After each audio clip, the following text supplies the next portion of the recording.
Bem-vindos, turma, a mais um vídeo semanal. E essa semana eu vou falar sobre a ascensão do liberalismo no Brasil.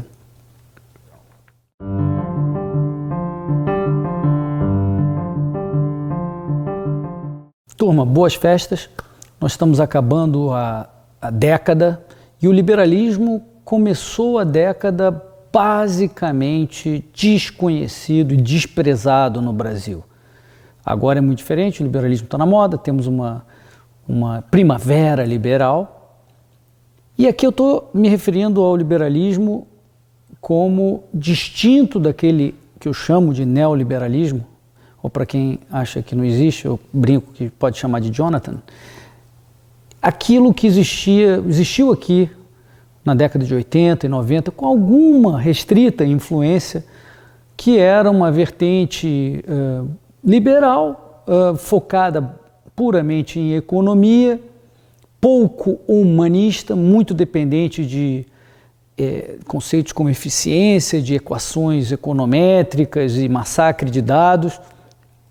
Então é bem diferente do liberalismo que hoje está em voga no Brasil e que o Instituto Mises defende, que é um liberalismo humanista, herdeiro de David Hume, de John Locke, de Adam Smith, que são multidisciplinares, né, e também de vários outros, proto-austríacos e austríacos em geral, humanistas basicamente, do exterior ou do Brasil também. Aqui tivemos figuras muito importantes liberais que nós hoje consideramos que somos descendentes dessa vertente de liberalismo. Mas esse liberalismo hoje está em voga, está crescente e está pujante no Brasil. Espero que não só de forma provisória. Por que isso ocorreu? Uma das explicações que muito se discute por aí é a questão das redes sociais. Afinal, a tal mítica Kombi liberal surgiu no Orkut, uma das redes sociais, e então as redes sociais devem explicar muito dessa ascensão do liberalismo. O problema com essa tese é que redes sociais existem no mundo inteiro. E redes, internet, etc., são uma plataforma apenas. É uma plataforma amoral, pode ser usada, uma tecnologia, pode ser usada para qualquer uma das ideologias, para qualquer ideia, para defender qualquer tipo de causa. E, portanto, isso em isolamento não pode explicar a ascensão do liberalismo. Afinal, no resto do mundo existem também redes sociais e nem por isso existe primavera liberal comum no resto do mundo. Tem alguns países, sim, que está havendo uma ascensão de conotação mais conservadora, que tem algumas similaridades com o que a gente está falando aqui, mas não existe essa primavera liberal. Então, eu acho que a explicação de redes sociais é deficiente, falta algo nessa explicação. A outra explicação é que nós tivemos, como sabemos, um desastre de políticas públicas, especialmente no governo Dilma. E isso, portanto, gera uma reação, e né, até brincamos que temos que fazer uma estátua para o Dilma por ter convertido o maior número de brasileiros ao liberalismo, por antítese ao que ela fazia, mas também isso acho que é deficiente, que falta algo nessa explicação, porque afinal há inúmeros países no resto do mundo que nos últimos 10, 20 anos tiveram políticas desastrosas, ou até mais antigos do que isso, por exemplo, Cuba, Venezuela, própria Argentina, Espanha e Portugal, na véspera da crise, a Grécia, um desastre na própria Europa, né, sem falar em Coreia do Norte, etc. Então, e em nenhum desses lugares existe essa primavera liberal como aqui. Portanto, também em isolamento, embora esses dois fatores, redes e políticas ruins, ajudem a explicar, esses fatores em si não explicam a ascensão como a gente teve. E a explicação se deve a quê, então?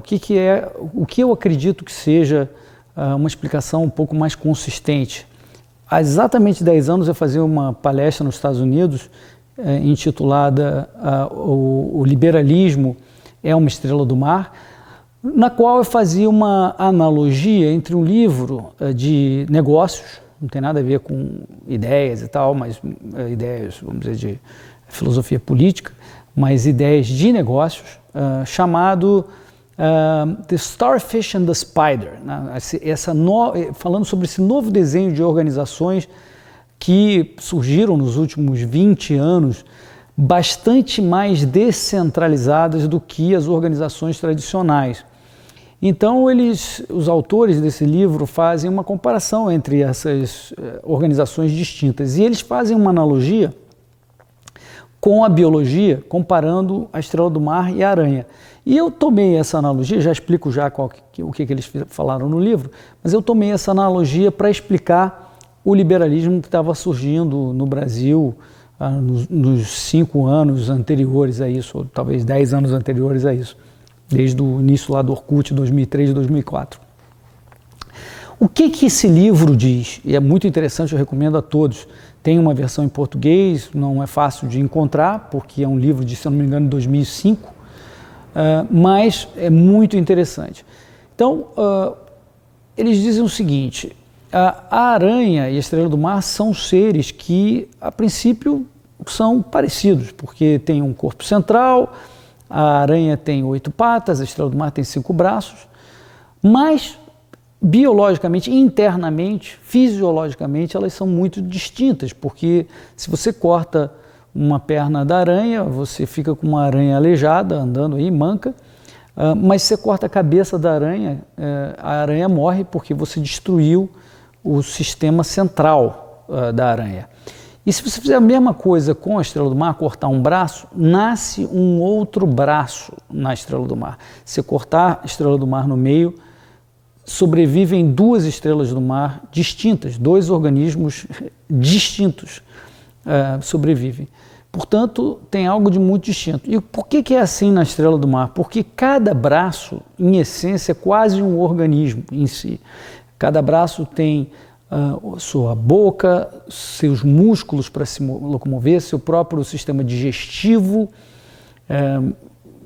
ou seja, cada braço tem uma autonomia muito grande. O que torna a estrela do mar um organismo único é apenas um anel central que une os braços. E, portanto, é por isso que a estrela do mar se move de uma maneira mais lenta, porque é quase como se um braço tivesse que convencer o outro braço a ir naquela direção. E por isso que ela é mais lenta. Ela é mais lenta, mas ela é muito mais resiliente, por ser justamente descentralizada. Então, se você ataca uma estrela do mar, muita gente já fez isso, tinha muitas estrelas do mar, resolveram ir lá matar as estrelas do mar, acabaram duplicando ou quintuplicando o problema, até porque tem algumas espécies de estrela do mar que você corta os 5 braços, sobrevivem 5 organismos diferentes.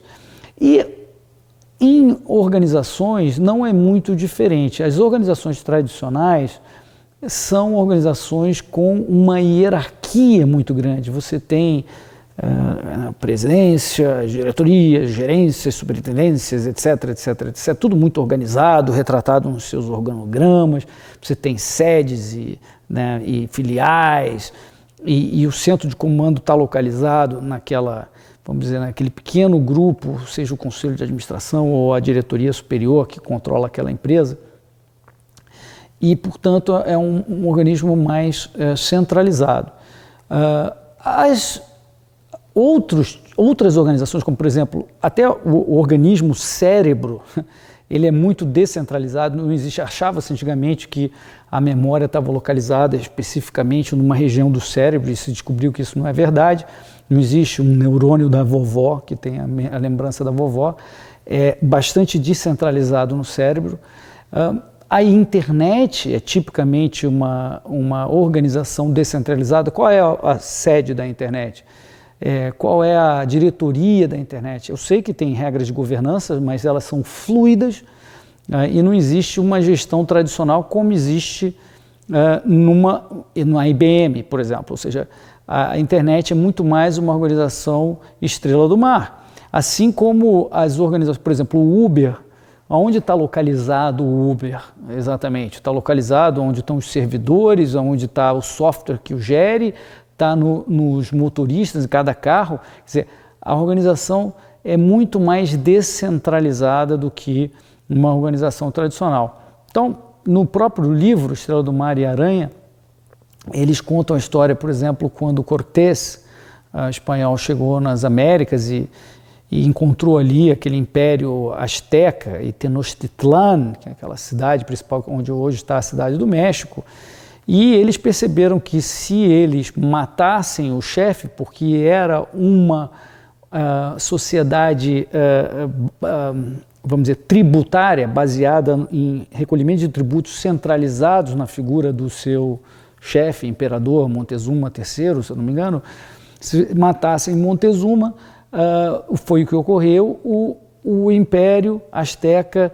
ruía facilmente. Aconteceu a mesma coisa com os Incas na América do Sul, quando se matou Pizarro, mas quando eles tentaram fazer isso, primeiro os espanhóis e depois os americanos, com os Apache, a coisa não funcionou bem, porque os Apaches eram muito descentralizados, eles tinham líderes sim, mas eram líderes espirituais que lideravam pelo exemplo. Então as pessoas seguiam esses líderes não porque eram obrigadas ou porque tinha uma ordem que vinha de cima, mas porque aqueles líderes tinham um histórico de boas decisões e, portanto, eles achavam que era uma boa ideia seguir o conselho dos líderes e fazer aquilo que se estava sendo proposto.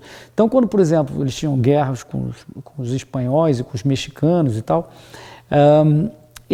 um ataque podia estar sendo planejado numa tribo, num determinado local, e montado num outro, executado num terceiro, de uma forma muito descentralizada. E foi muito difícil. Só os americanos, quando eles entenderam o mecanismo pelo qual eles poderiam controlar os Nantans, é que eles conseguiram, porque antes se tentava matar um Nantan e automaticamente surgia um novo Nantan, um novo líder espiritual.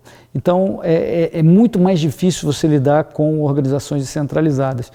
E, finalmente, para chegar na analogia, o nosso movimento pela liberdade, esse liberalismo, vamos dizer, mais moderno, herdeiro do liberalismo original, lá de trás, ele é, no Brasil, completamente descentralizado. Você não tem um chefe, você não tem matriz, você não tem uma hierarquia, né?